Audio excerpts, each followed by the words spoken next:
wish I had done this by myself. Come up with a way to either leave my brother at home or get a babysitter or something. I can tell that the biking portion is going to be a bit of a problem. He doesn't like any part of the trip. And understandable, because we've been mostly in the car the last few days. We've reached Ohio. We're in not Owensburg. We're in Milford, Ohio. And this is where things started to change for any runaway slaves.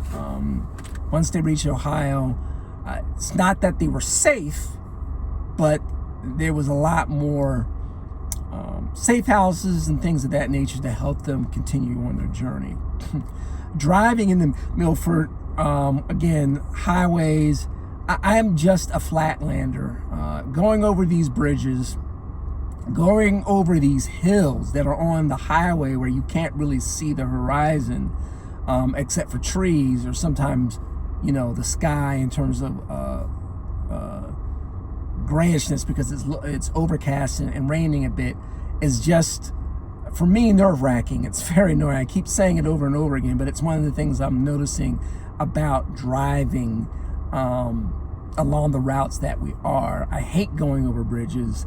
Every time I do, I end up slowing down and gripping my handle, my steering wheel, like a crackhead does its pipe. But we're in Milford. We're at the start of the Little Miami Trail, which is one of the trails that are on the route for the Underground Railroad route, and that covers from Milford all the way up Xenia or Xena. I'm saying it wrong. It's Xenia. Correct me down, but in the remarks in terms of pronunciation. Took some pictures of the town, though. Part of the path is blocked because of construction, so they're not letting bikers through. So as a compromise, what I'm going to do is tomorrow I'm getting up and I'm running that trail myself.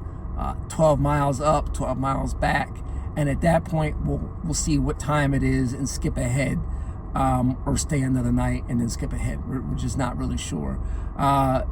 I'm going to just not bother with my brother tomorrow, just because like I said, he's a sullen child. If I could send him someplace else to stay, I would, even after spending all of this money. And that's today's notes. It's interesting, though. I was making notes about the American flag on outside the houses, nice and dilapidated in Tennessee and Kentucky. And while that was happening, later on I find out that in the news, another New York Times idiot is now threatened by the American flag.